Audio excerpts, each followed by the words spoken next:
এই কৃষি কর্মকর্তাদেরকে বাইসাইকেল বা মোটর সাইকেল অথবা কোনো ধরনের যানবাহন দেন না।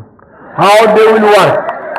আগে বাস্তবতাটা হচ্ছে কৃষি এবং কৃষককে যদি সত্যিকার অর্থে ভালো রাখতে চান, কৃষককে সামনের দিকে এবং কৃষিকে আরো উন্নত করতে চান, তাহলে এটা কোনো দাবি হতে পারে না। কাজ ভালো করবে যে তাকে যেখানে দুই চারজন যদি দুষ্টামি করে সেটার জন্য পানিশমেন্ট হতে পারে, সেটার জন্য সরকার বাট এটা যারা করেছে তারা কৃষক এবং কৃষির ভালো চায় বলে আমার মনে হয় না। যারা আগে আমি রাজনীতিবিদ হিসাবে আমি মনে করি এটি অত্যন্ত গুরুত্বপূর্ণ জিনিস, এবং আমি এটা যে কোনো ফোরামে আমি এটা অবশ্যই মহাসচিবের সাথে আমি নিজে উপস্থাপন।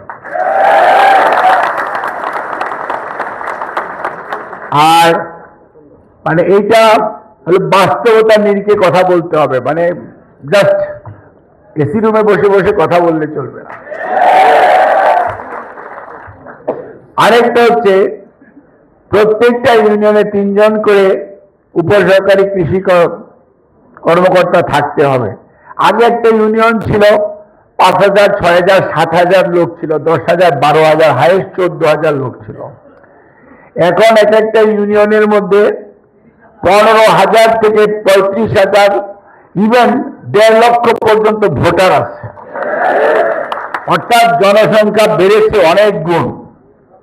পদ সংখ্যা কিন্তু 90 সালে প্রতি ইউনিয়নে 3 জন। তারপরে আজকে 36 বছর পদ্মার পানি গড়িয়েছে, কিন্তু পদ সংখ্যা বাড়ে নাই। কাজেই যদি কৃষক এবং কৃষিকে যদি আপনি সত্যিকার অর্থে যদি এই উৎপাদন এবং জিডিপিতে যদি এইরকম একটি জিনিস যেটার কোনো লস নাই, এই ইনভেস্টমেন্টের কোনো লস নাই, এবং এটা হচ্ছে নিজস্ব, এটা কোনো জায়গায় হরমুজ প্রণালী বন্ধ হইলেও লস নাই, এবং সত্যিকার অর্থে কেউ আপনাকে কি জানি বলে জিএসপি সুবিধা দিল কি না দিল তার সাথেও কোনো সম্পর্কিত না।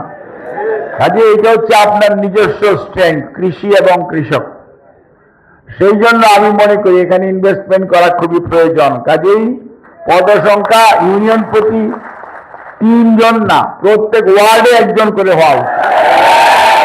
সত্যিকার অর্থে যদি কৃষিকে আধুনিকায়ন করতে চান, কৃষিকে যদি সত্যি সত্যি আপনি আমি আমরা সবাই ভালোবাসি, কাজেই সরকারের আর্থিক সীমাবদ্ধতা আছে, সেই দিকে লক্ষ্য রেখে হয়তো একবারে সম্ভব হবে না, বাট কেউ না কেউ তো শুরু করতে হবে। কাজে শুরুটা তো হোক, পরে দেখা যাবে যে এক ইউনিয়নে 9 জন কখন হয় সেটা একটা টার্গেট হতে পারে। আজকে যদি 34 সনে $1 ট্রিলিয়ন ইকোনমি হতে পারে, তাহলে 34 সন পর্যন্ত কেন এক ইউনিয়নে 9 জন করে উপসহকারী কৃষি কর্মকর্তা হবে না?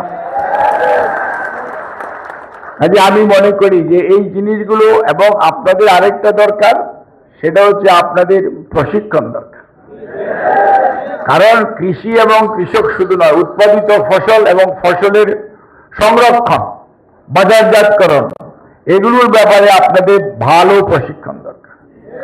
এবং ভালো বিদেশি না, বিদেশি বাদ দেন, যার যার উপজেলায় প্রশিক্ষণ দরকার। প্রশিক্ষণ হইতে হবে একদম খেতে খামাতে, হাওয়াই প্রশিক্ষণ দিয়ে কোনো লাভ নাই। ওটা বেড়াইতে যান 2 দিনের জন্য, সেটা যাই ভালো কাজ করবেন তাকেই পাঠান। যে বৎসরে 100 জন উপসহকারী কৃষি কর্মকর্তা যারা ভালো কাজ করবে তাদেরকে সরকার খুশি হয়ে 3 দিনের জন্য এক্সকারশনে পাঠাবে। ডিফারেন্ট কিছু, সেটা ইনসেন্টিভ, কিন্তু কাজ শিখতে হবে মাঠে ময়দানে। এবং সেটা যে উপজেলার আপনার পোস্টিং, ওখানে ওই মাঠেই শিখতে হবে যে আপনি কিভাবে সংরক্ষণ করবেন, কিভাবে বাজারজাতকরণ করবেন, এবং কিভাবে এই যে আপনারা 10 কেজি করে বীজ দিতেছেন, না ভিজিএফ না, ভিজিএফ তো ভিক্ষা। কাজে আপনি যে 10 কেজি করে উচ্চ ফলনশীল বীজ দিতেছেন, এই যে প্রণোদনা দিচ্ছেন, আমি গতকালকে দিয়ে এসেছি।